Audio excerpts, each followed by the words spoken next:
Luke Skywalker tenía que enfrentarse a sus demonios, a sus fantasmas, en un lugar que era más fuerte, con el reverso tenebroso, un lugar propiedad del mal, un lugar que daba malas vibraciones. Y esos lugares existen en la realidad.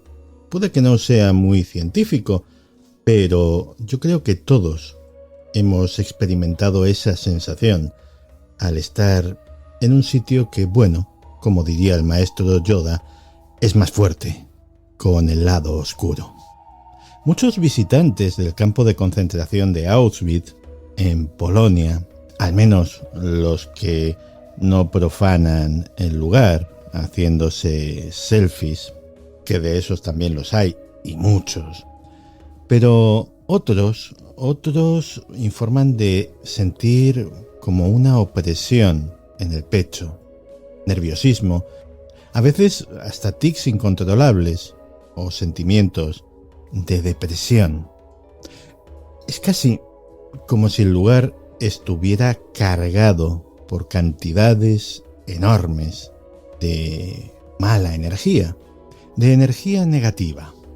Y por raro que pueda parecer, los científicos cada vez están más abiertos a la posibilidad de que efectivamente exista esa energía negativa. A fin de cuentas, hay sitios que no son neutrales, que no son objetivamente iguales a los demás. Hay sitios donde se nos pone, sin saber por qué, la piel de gallina, que nos provocan una sensación de malestar en el estómago. En los ámbitos en los que yo he trabajado, he sentido esa sensación. He sentido esa sensación en casas presuntamente encantadas o lugares que fueron escenario de actos de violencia terribles.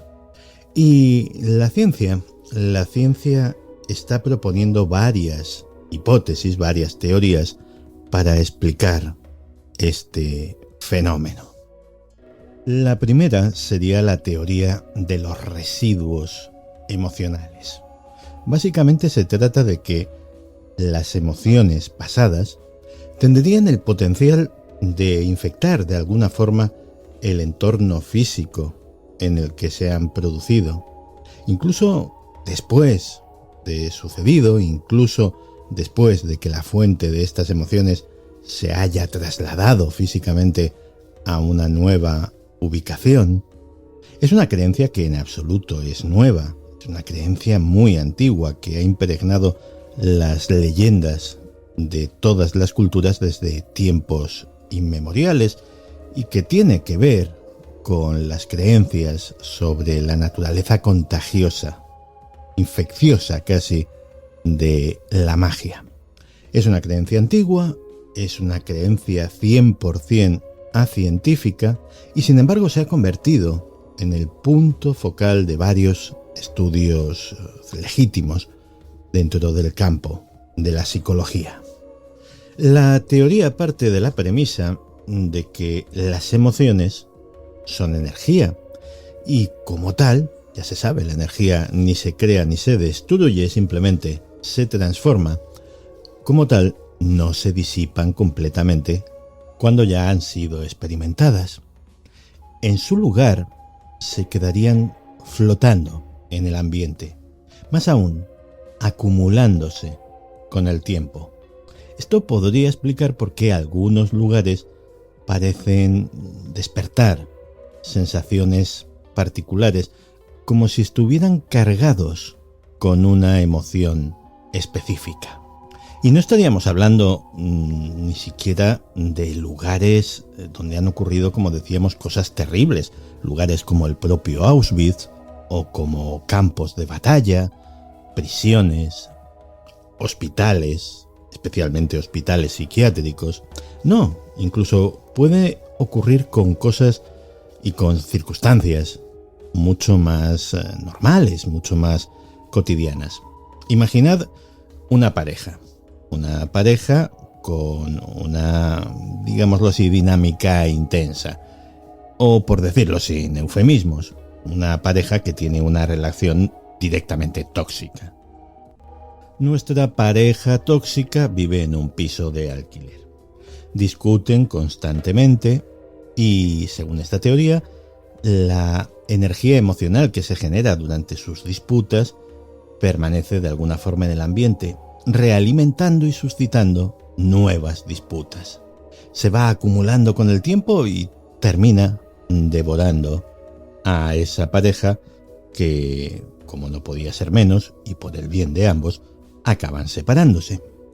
El piso queda vacío, se vuelve a alquilar y cuando entran los nuevos inquilinos pueden sentir una tensión inexplicable en el aire. No tienen conocimiento de que haya sucedido allí nada anteriormente. A lo mejor si son curiosos o establecen relaciones con sus vecinos, a lo mejor alguien les comenta que los inquilinos anteriores pues se peleaban mucho o cosas semejantes. Pero como no es un asesinato, no es un hecho luctuoso de esos que asociamos con este tipo de impregnaciones, pues tampoco le dan importancia y a lo mejor deberían dársela.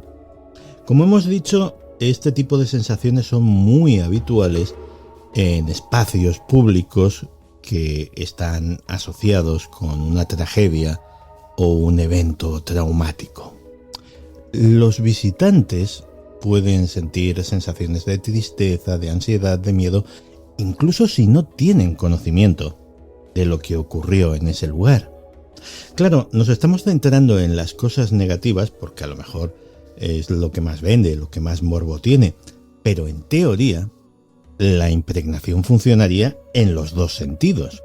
Esto es, en un lugar que está asociado con emociones positivas, un lugar donde se celebran bodas o fiestas, un lugar feliz o un lugar donde ha ido la gente tradicionalmente a recogerse, a meditar, a explorar su espiritualidad, ese lugar puede tener una energía alegre y acogedora y las personas que acuden a ese lugar pueden captar esa energía y sentirse pues súbitamente eufóricos o animados, igual que otras personas en otros lugares pues sienten justo lo contrario. Como decía, esta es una creencia ancestral y tan importante que la práctica totalidad de las religiones, sobre todo las chamánicas o las animistas, pero también las grandes religiones organizadas, tienen rituales o técnicas para limpiar un espacio de estos residuos emocionales. A fin de cuentas, pues sí, podemos imaginarnos a un chamán purificando con humo como el de palo santo o de salvia, con música, con rituales de limpieza. Esta es la primera idea que se nos viene cuando hablamos de esto, pero también se llama a sacerdotes católicos que llegan con un hisopo y agua bendita a bendecir ese espacio. Es la versión, digámoslo así, civilizada del mismo fenómeno. En realidad, la idea detrás de estas técnicas es eso, liberar la energía emocional que se ha acumulado en el ambiente y reemplazarla con una energía más positiva, más limpia.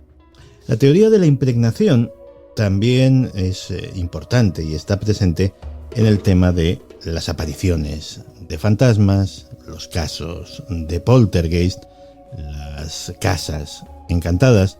A fin de cuentas, estaríamos hablando exactamente del mismo fenómeno, pero potenciado, elevado a una potencia superior.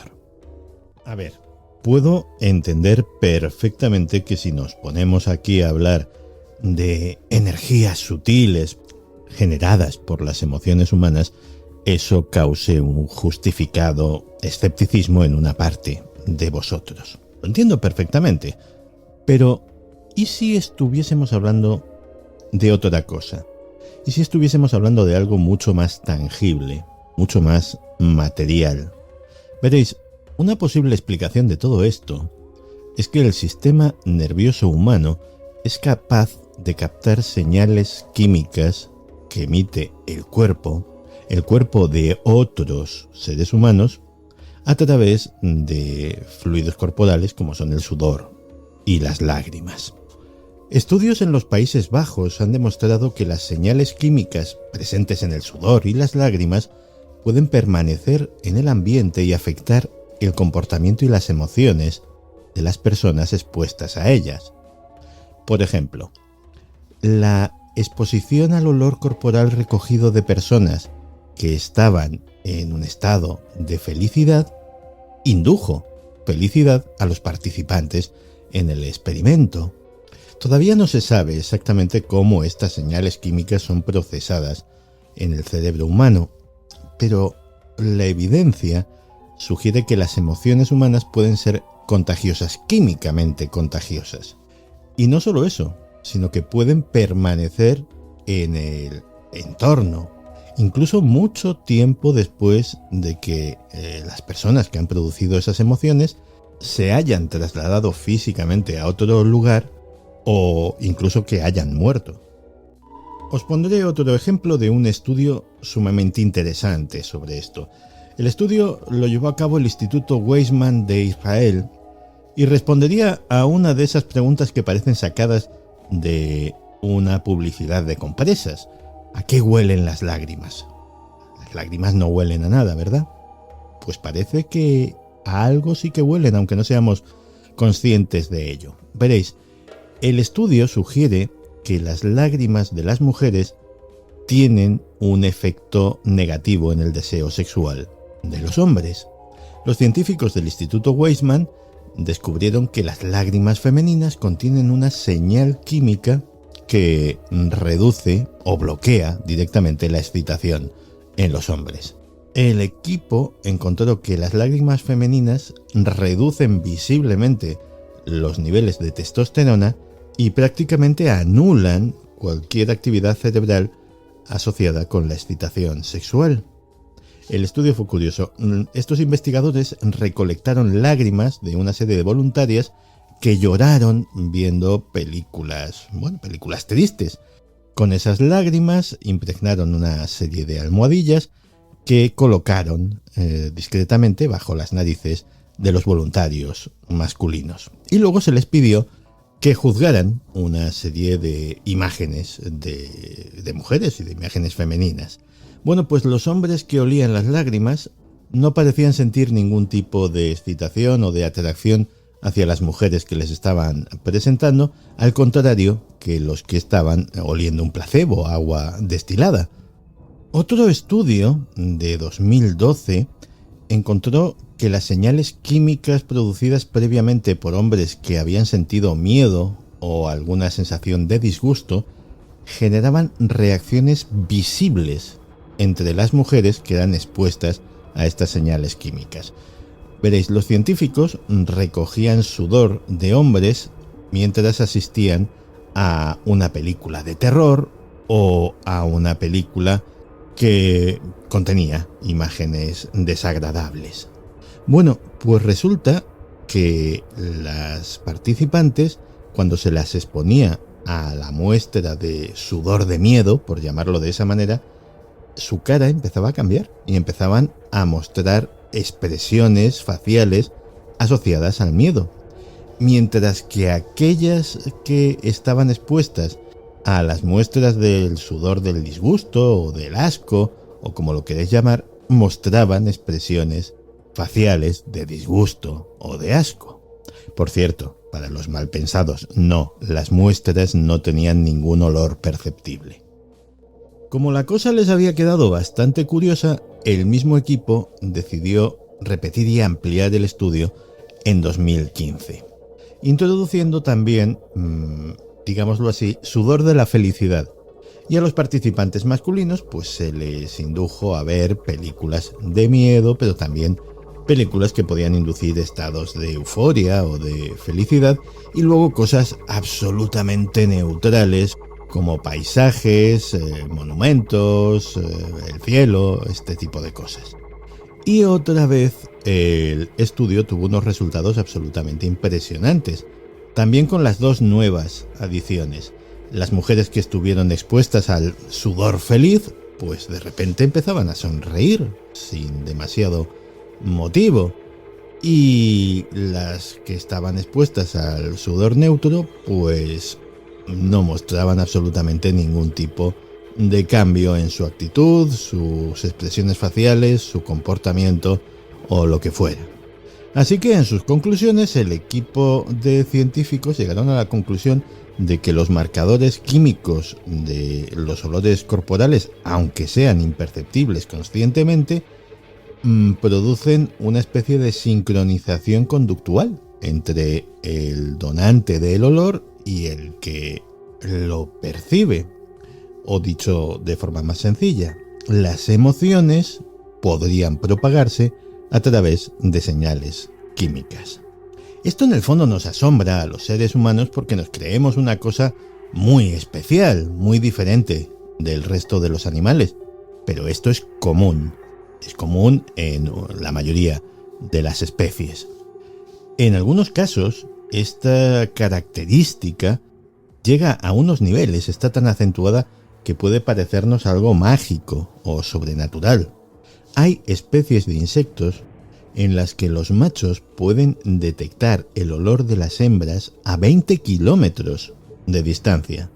Imaginaos las cantidades ínfimas de feromona que puede producir, una polilla.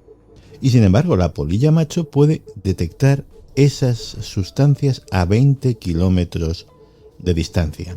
Ahora me entendéis cuando os digo que cantidades ínfimas de esos marcadores químicos corporales, tan ínfimas como las feromonas que pueda producir una polilla a 20 kilómetros de distancia, podrían estar influyendo nuestro comportamiento, nuestras emociones en determinados sitios. Pero, ¿y si fuera al revés? ¿Y si el ser humano no tuviera ninguna intervención en esto? ¿Y si los sitios fueran los que están cargados de energía negativa per se y a lo mejor por eso suceden cosas malas, cosas luctuosas, cosas trágicas en esos lugares?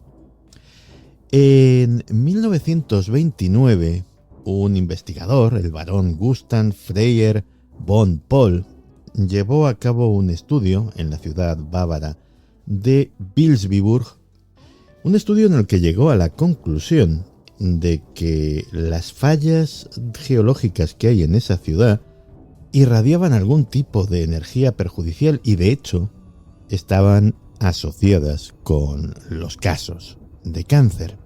Según el estudio de este investigador, todas las personas que habían muerto de cáncer en Vilsbiburg habían dormido en camas que se encontraban a lo largo de estas líneas que él llamó líneas de estrés geopático. Eso le hizo llegar a la conclusión que ahora sabemos que es errónea, o al menos que no es totalmente cierta, a la conclusión de que el cáncer era una enfermedad de ubicación, es decir, pillabas cáncer dependiendo de dónde vivieses, de dónde durmieses. Ahora sabemos que no, que puede que eso sea un factor, pero desde luego no es el único factor ni probablemente el más importante. Pero con este estudio había nacido la teoría del estrés geopático. Para los defensores de la geopatía, que los sigue habiendo, la Tierra emite energías que pueden causar mala salud en los seres humanos e influir en su comportamiento.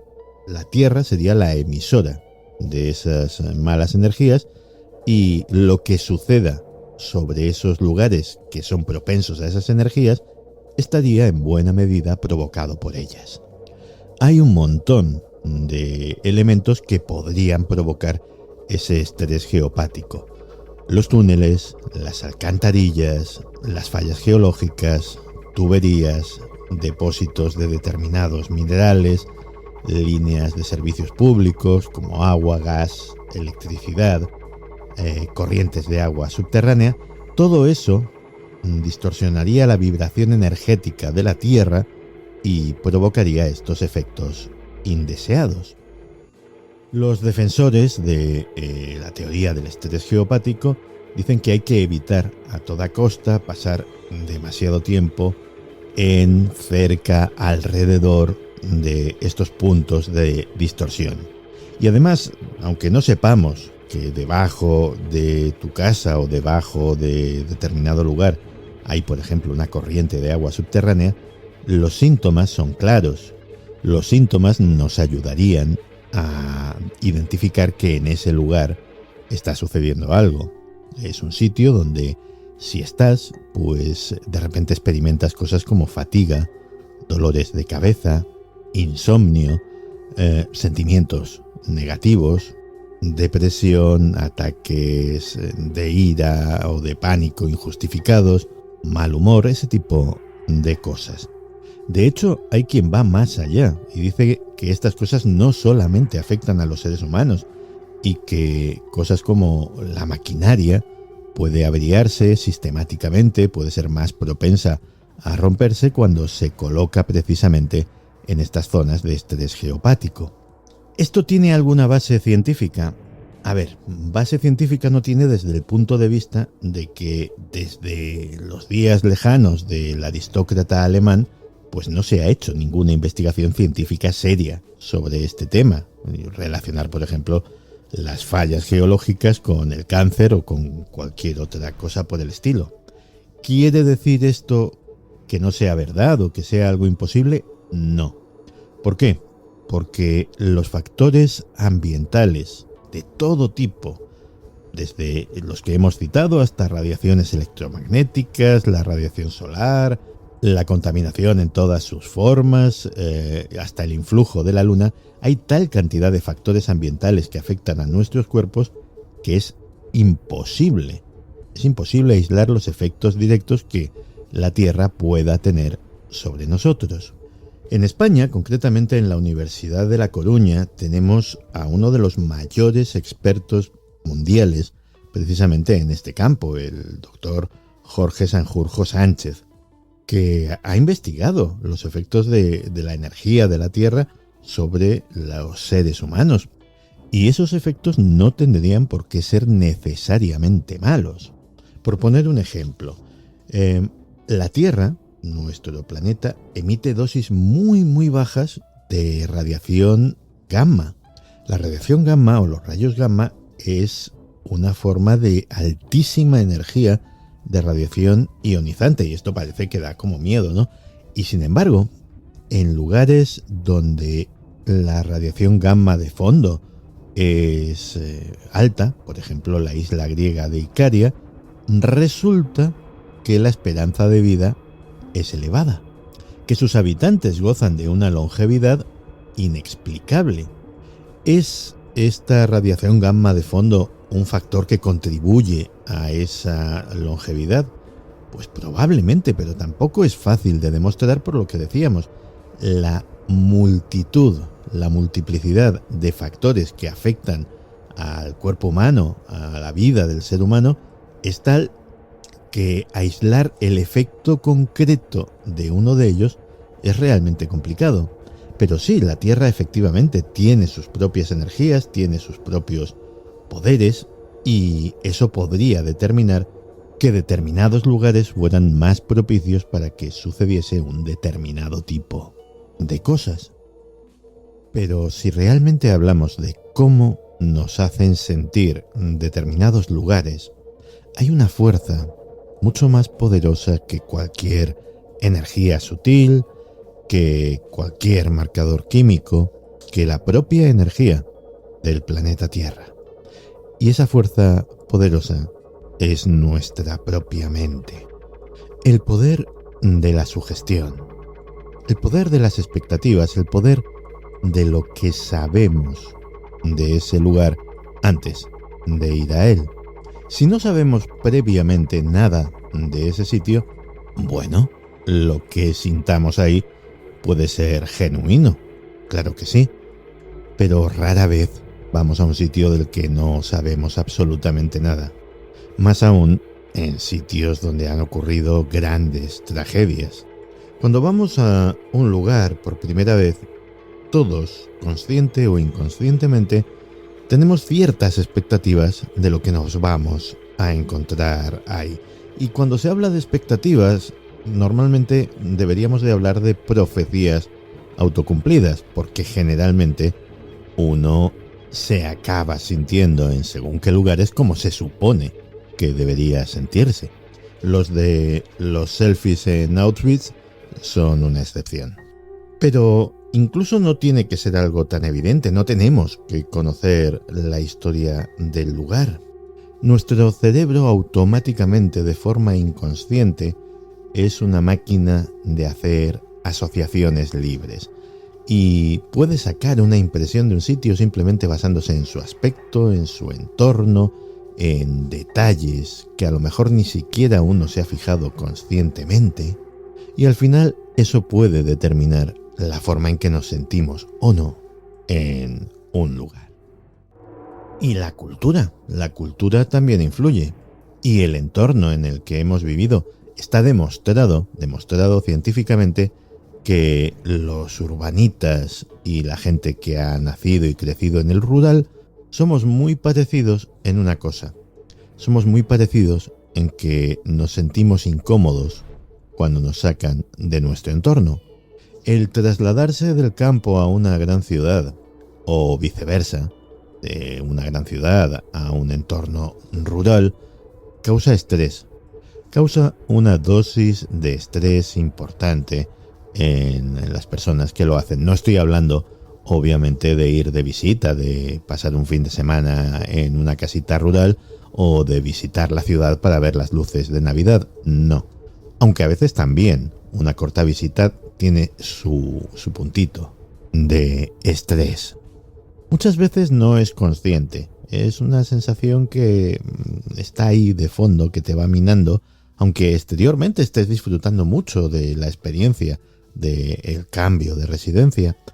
Y a veces esa sensación puede ser muy intensa. Se puede llegar a sentir auténtico miedo en entornos que para la gente que vive en la zona son absolutamente seguros, pero que precisamente por la falta de costumbre, la falta de hábito, alguien que viene de fuera los percibe como peligrosos.